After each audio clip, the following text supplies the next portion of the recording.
Olá, comunidade querida, aqui do canal Paz e Bem, eu sou Mauro Lopes. Esta é a edição 1871 do Paz e Bem, do programa Paz e Bem, aqui do canal Paz e Bem. Final do ano, chegando à retíssima final do ano. Esse programa está indo ao ar nesta sexta-feira, 29 de dezembro de 2023. Está chegando, 2024 está chegando. Na sexta-feira passada, nós fizemos um Paz e Bem especial, teve uma audiência muito grande, sobre o Natal. Teve mais de um programa Paz e Bem aqui ao redor do tema do Natal, né? Não só este que eu agito às sextas-feiras, com o monge Marcelo Barros. E foi realmente um grande sucesso, foi muito especial, foi uma conversa muito boa.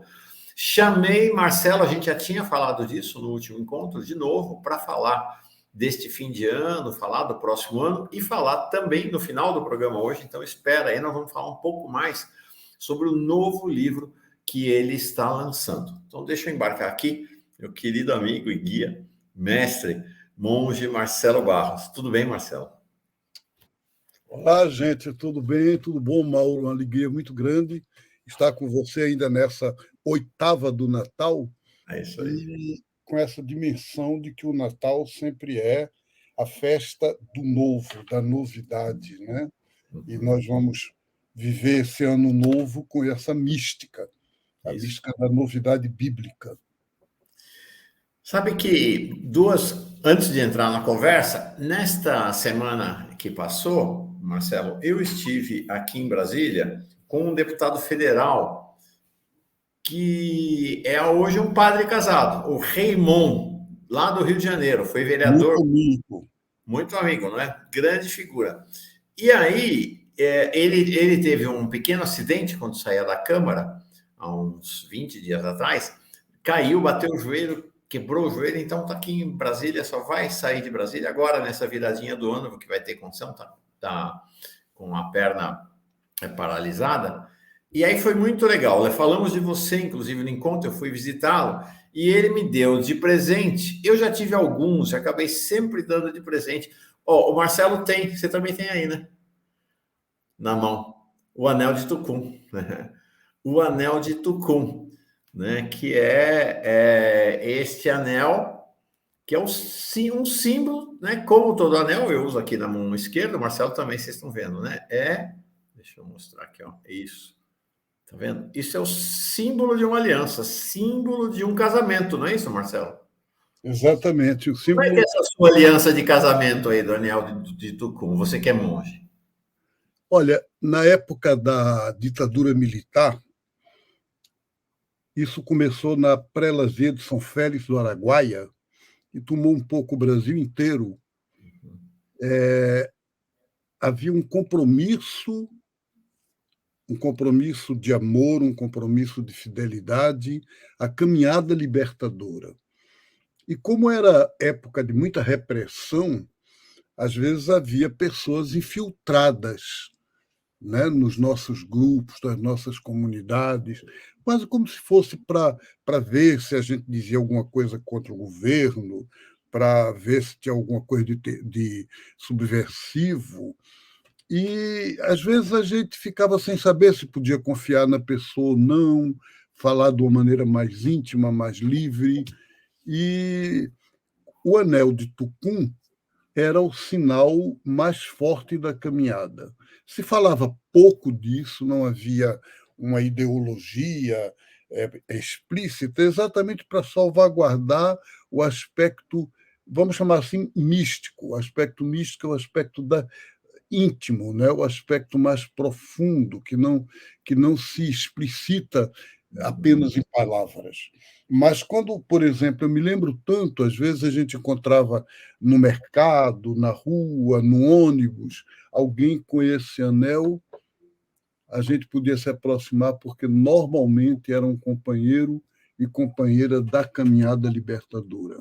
Hoje isso está, digamos assim, sendo vendido em bancas de turismo, por exemplo, produtos indígenas. Então, muitos índios e índias vendem, né, para sobreviver. Isso fazem de tucum, de macaúba, ou como no Nordeste chama macaíba, né? E é uma coisa muito profunda, muito. O Pedro dizia: carregar esse anel é uma responsabilidade muito grande. Ele falava isso. Responsabilidade do casamento. Responsabilidade do casamento com um caminho, né? Com um caminho. Casamento com a caminhada. É isso aí. Legal. E Marcelo, uma outra coisa para que as pessoas não sabem nesse final de ano, Marcelo é monge, todo mundo sabe. Eu, durante 2 anos, vivi em mosteiros. Primeiro no Mosteiro São Bento, em Vinhedo, depois no mosteiro, na abadia de Nossa Senhora de Harderhausen, dos cistercienses, lá pertinho de Botucatu, na cidadezinha de Itatinga. E quando eu fui para esses mosteiros, a minha referência sempre foi o Mosteiro da Paz, em Goiás, que tinha como líder Marcelo Barros. Era um mosteiro em tudo diferente, né? Não era um mosteiro tradicional, era um mosteiro aberto à multi-espiritualidade, né? Aberto a outras dimensões. Eu lembro até hoje, né, de um CD que eu arrumei e toquei. É como se dizia antigamente, se fosse na vitrola, tinha até furado o disco, né? Que era exatamente os cantos do Mosteiro da Paz que marcavam, como todo mosteiro, né? Os cantos vão marcando a passagem do dia. E era um canto originalmente católico, um canto do pessoal do Daime, um ponto de candomblé, um canto evangélico, neopentecostal ou pentecostal. Então, e acho interessante que nós vamos falar no final sobre o livro do Marcelo. Mas eu acho que, de certa maneira... Bom, primeiro isso, né? Como me motivava, eu falava, será que um dia eu vou conhecer esse Marcelo Barros, que era uma referência, assim, fundamental para mim, né?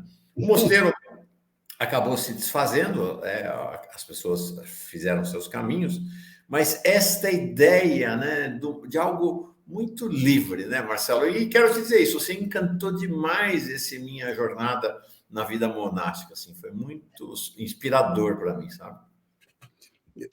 Mauro, eu acho que nós todos precisamos sempre dessas referências, né?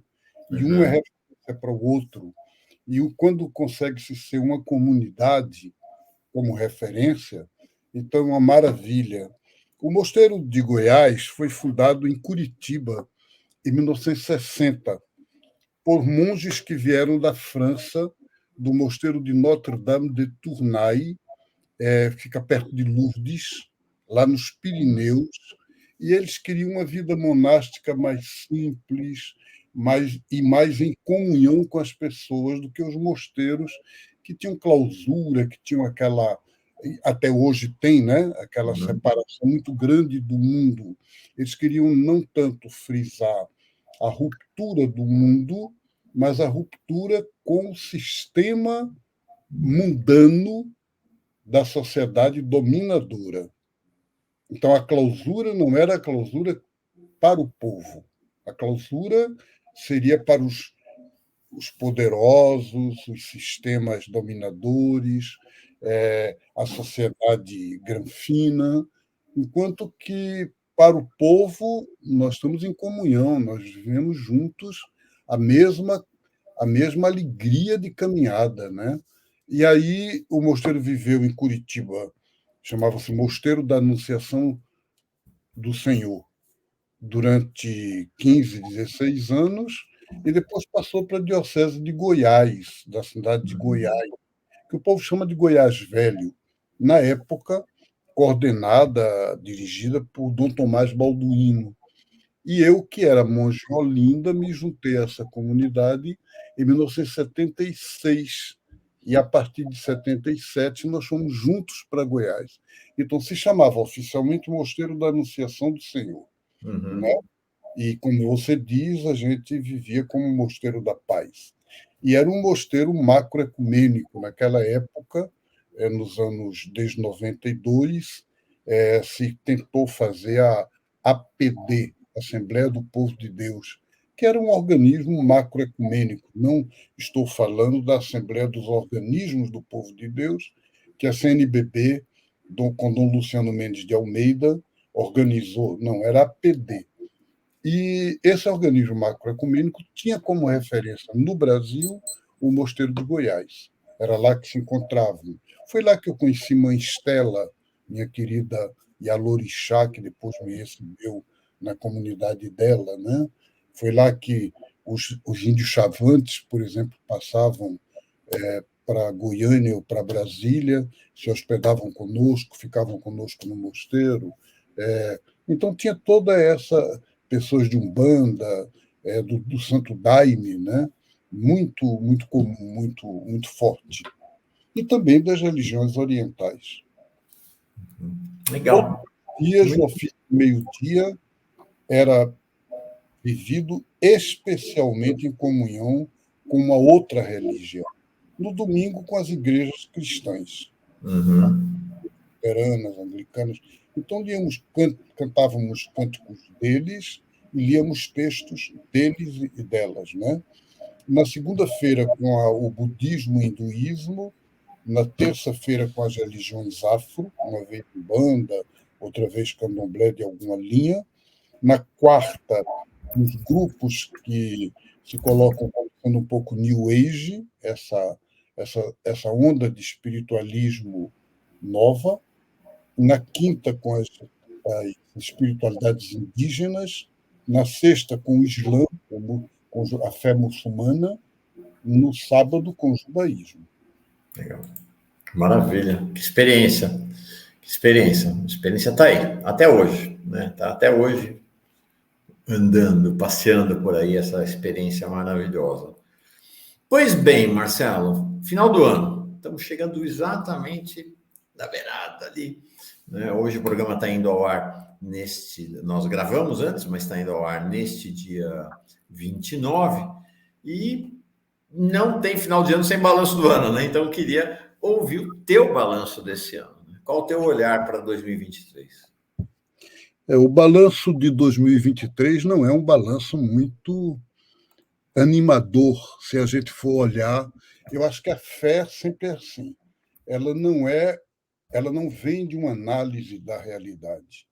Ela faz a análise da realidade, mas para fortalecer uma opção que vem da confiança e da fé de que o projeto divino se realiza no mundo contra tudo e contra todos, de qualquer maneira.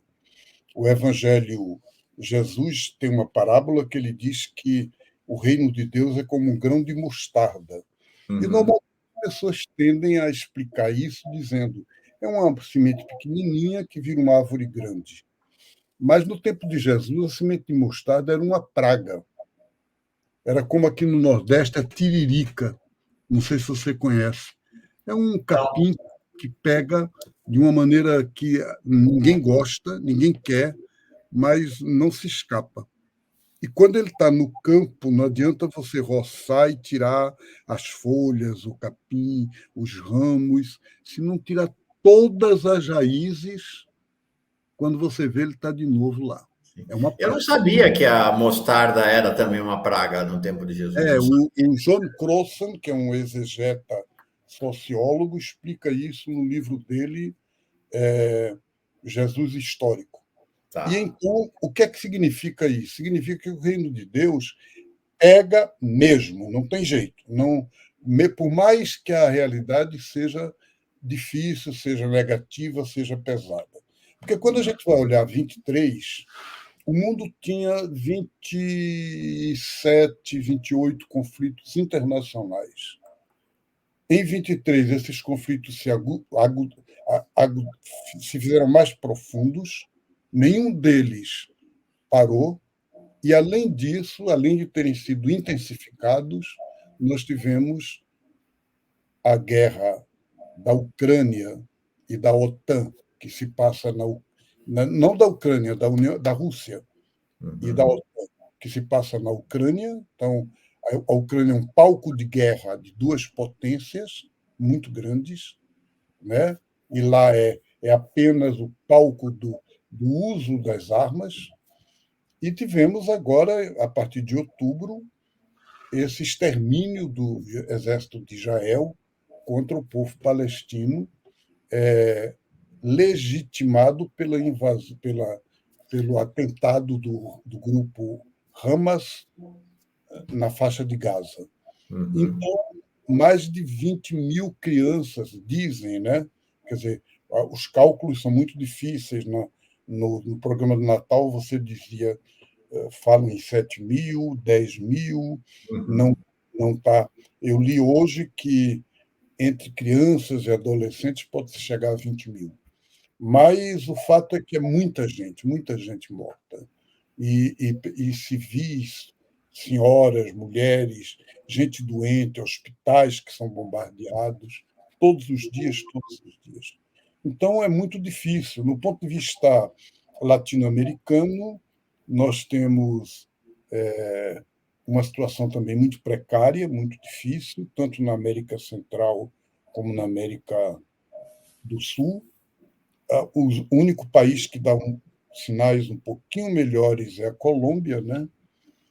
No Brasil, nós tivemos a beleza, graças a Deus, do governo Lula ter ganhado da extrema-direita, mas temos uma espécie de parlamentarismo não constitucional e violento também, porque é um Congresso de direita que toma conta e força a barra e é muito difícil. Então, e encurrala o governo para os seus interesses, né? Então, nós tivemos um ano de 2023 com um novo governo e, entretanto, quando a gente sai na rua, continua o povo abandonado, as notícias, ainda essa semana, mais um indígena assassinado, um pataxó, rapaz de 32 anos de idade, e são muitos esse ano. Então, as notícias não são boas, são muito difíceis. O Brasil passou de ser a 10ª economia do mundo, a 11ª, para a 9ª. Ele já foi a 6ª, agora está sendo a 9ª. Mas não adianta ser a 9ª economia do mundo se é o país com maior desigualdade social do mundo, junto com o Haiti e com um país da África, acho que Nigéria, não sei. Mas que é que adianta, né? Então, a situação é muito pesada, muito difícil. Do ponto de vista da ecologia, acabou há pouco a COP28, a Conferência da ONU em Dubai, que é uma coisa meio contraditória, porque é um estado que é dos grandes produtores de petróleo e, ao mesmo tempo, o presidente do Brasil anuncia o Brasil entrar na OPEP. Então, quer dizer, a gente procurando uma saída para esses combustíveis fósseis, né?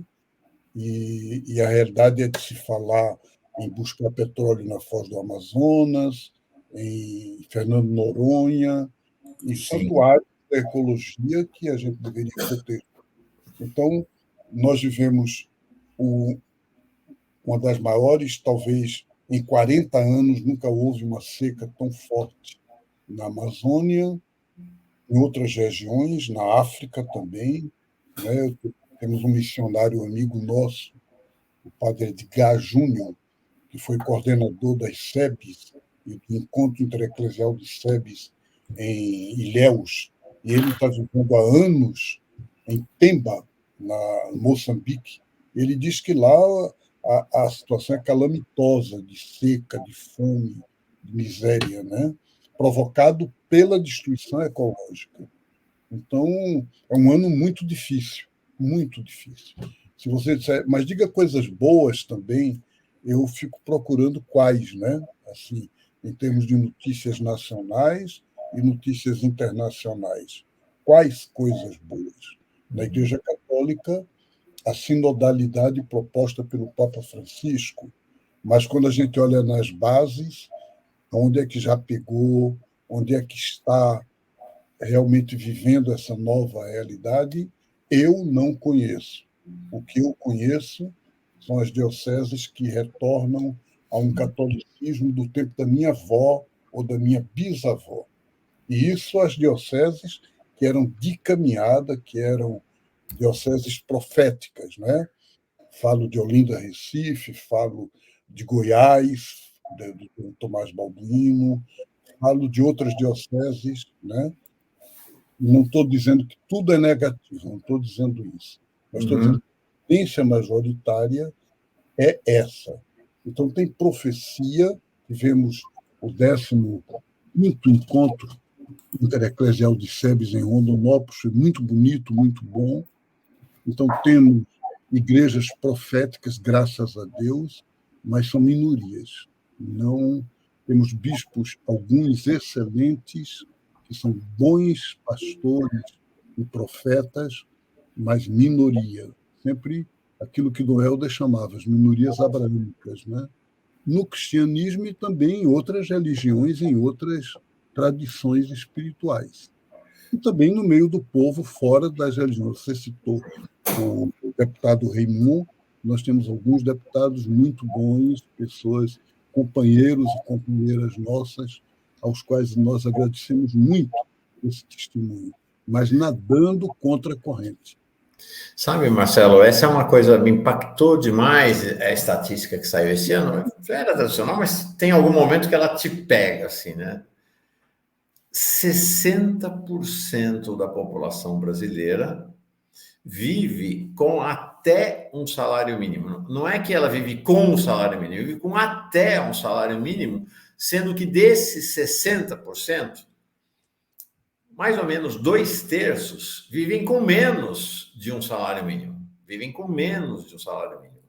Então, isso dá para nós a enormidade do caminho que precisa ser feito. Quanto esse país, por mais que tenha a Bolsa Família, que tenha isso, tem aquilo, o quanto ele está distante de algo que lembre um aroma de justiça social, né? É muito, muito dramático. E aí o paradoxo, né, Marcelo?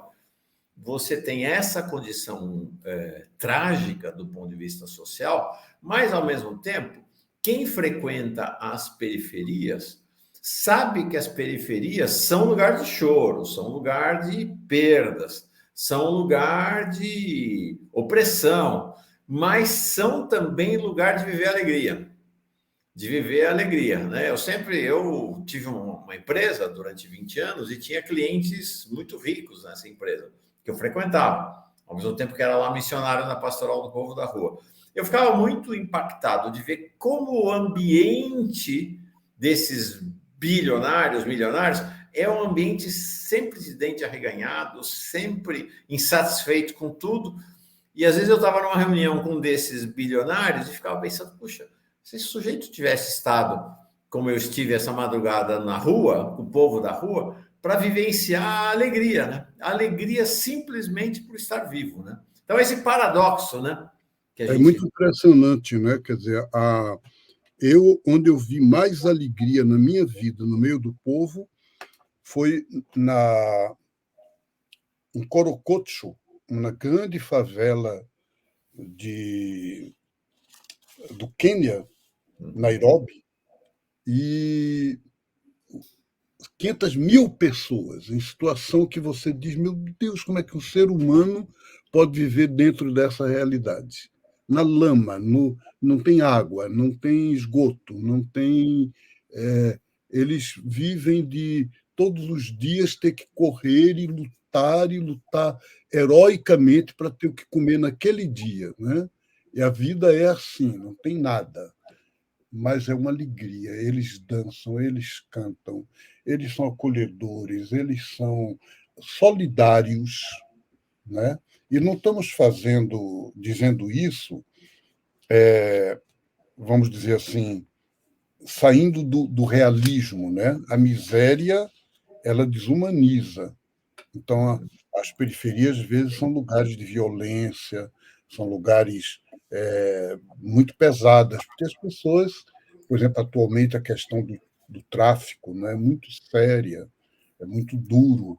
Não é privilégio da periferia, existe muito tráfico e muita situação de tráfico de drogas na classe alta, nos lugares mais ricos, né? mas eles justamente se aproveitam da pobreza da periferia para traficar, para pegar pessoas para o que eles chamam de aviões, né? E isso gera muita violência, muito. Mas apesar de tudo isso, as pessoas, o clima é de alegria, é de convívio, é de comunhão, é fundamentalmente de solidariedade. E esta solidariedade aponta para esperanças para 2024, Marcelo? Aponta para uma esperança no meio de muita luta.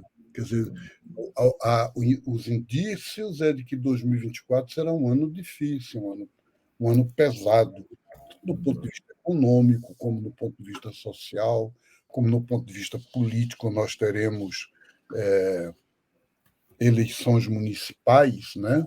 E pelo quadro nacional, pelas alianças que se fazem, não desponta em nenhuma região do Brasil algo que a gente possa dizer vamos mudar o país, né? A partir de baixo, a partir do povo, a partir de uma relação Estado e povo, classe política e bases.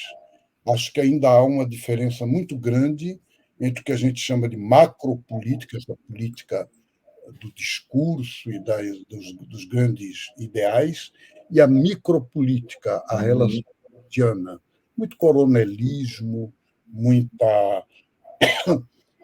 muita ambição pessoal, né, nas relações, mesmo de companheiros, mesmo de pessoas que se dizem de esquerda. Isso é pesado. Então, 2024 não se configura como vai ser uma maravilha ou tem tal sinal de que vai ser ótimo, mas a esperança está no coração da gente. Sim. A gente termina esse ano com um bom sinal, um bom símbolo, signo de esperança, que é o lançamento do seu livro, Os Segredos do Nosso Encanto. O que a fé cristã pode aprender das espiritualidades indígenas e negras. Marcelo, eu estou muito animado para ler o livro. Você estava mostrando aí, mostra para nós o livro. E conta, a gente ficou na última conversa, falar um pouquinho mais sobre o livro, você contar um pouco mais o que é esse livro para nós. Mauro, já há uns 40 anos que em toda a América Latina se fazem encontros de teologias indígenas cristãs e teologias afro-cristãs. Por que eu digo índias cristãs e afro-cristãs? Porque tem as teologias que são próprias, por exemplo, da Umbanda, do Candomblé, e que a gente respeita, que a gente valoriza, mas que não tem nada a ver com a teologia cristã. São teologias autônomas e que continuam, né? E eu, como teólogo cristão, não vou me meter a escrever um livro sobre candomblé ou sobre uma espiritualidade guarani ou chucuru, porque não me compete, não é nosso isso, a gente deve respeitar, deve, né? Agora, a teologia indígena cristã é a teologia do fato de que, querendo ou não querendo, pela história, muitos povos indígenas, muitas comunidades negras vivem o que se chama de dupla pertença, ou negativamente, muita gente na igreja chamava de sincretismo, em que a pessoa é do candomblé e é católico. E como vai dizer não é, você não é católico, porque você, para ser católico, não pode ser do candomblé.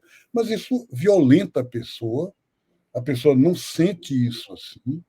Há muitas gerações, querendo os padres ou não, querendo pastores evangélicos ou não. Eu conheço pastores batistas no Brasil, em Cuba e na Colômbia, que se dizem eu sou filho de santo, candomblé, ou na santeria, ou chame-se como se chama a espiritualidade afro, né? E a mesma coisa nas espiritualidades indígenas. Eu acompanhei nos anos 70 e começo dos anos 80, eu tinha amigos padres salesianos, que trabalhavam com os chavantes e com os bororo em Mato Grosso.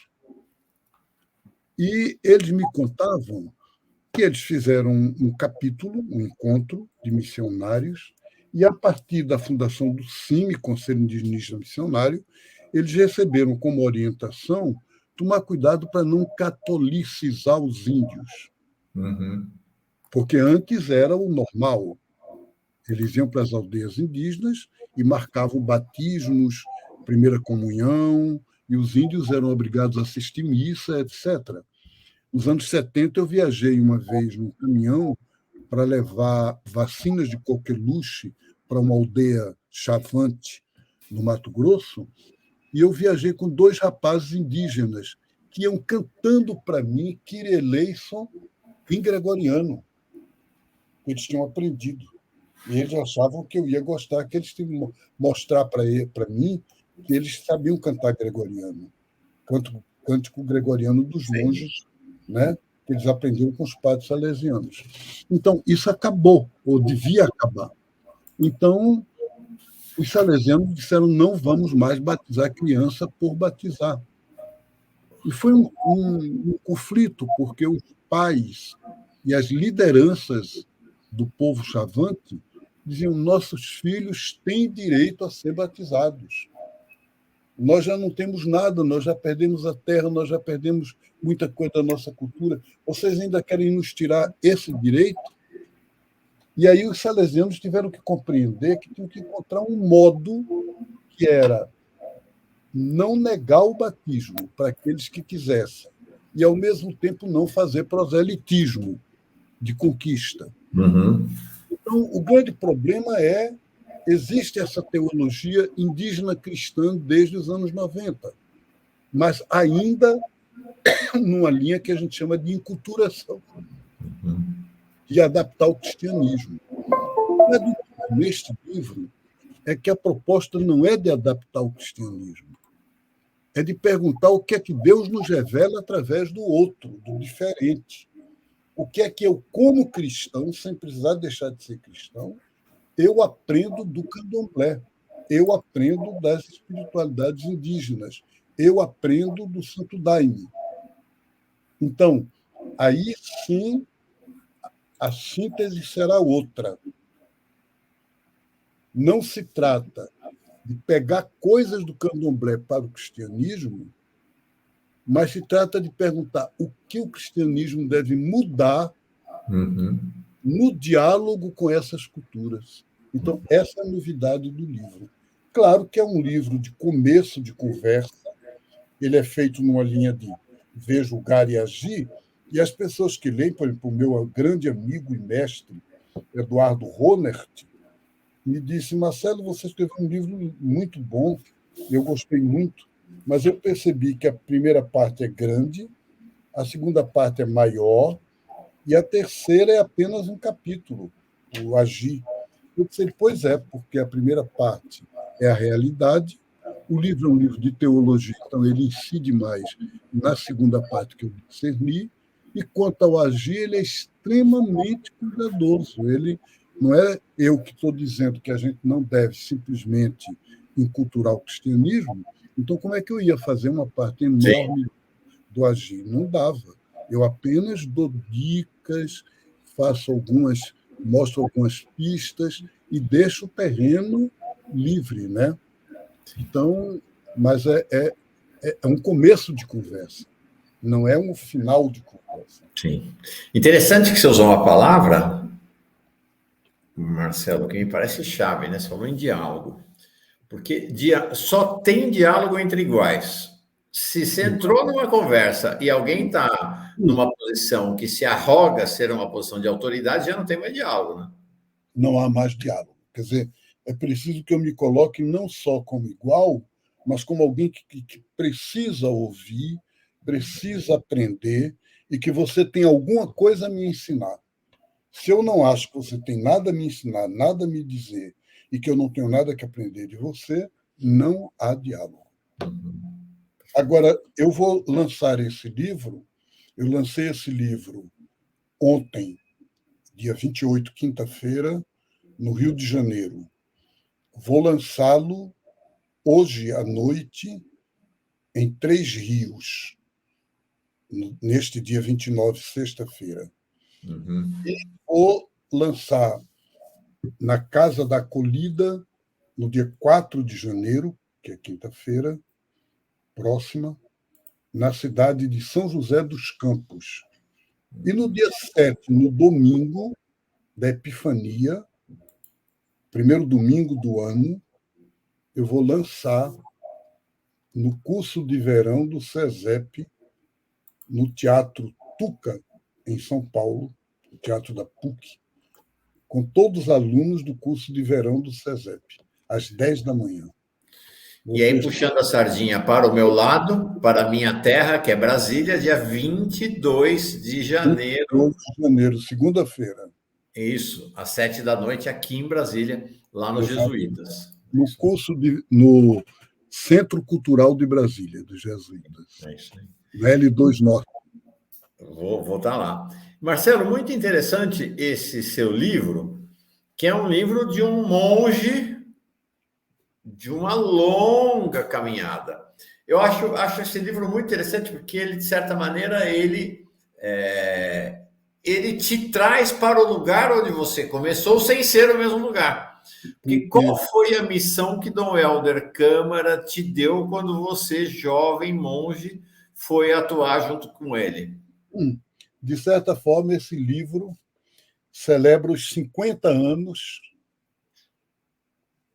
dessa missão macroecumênica, que já é mais de 50, né? Eu trabalhei com Dom Helder desde 1967. 56 anos de trabalho.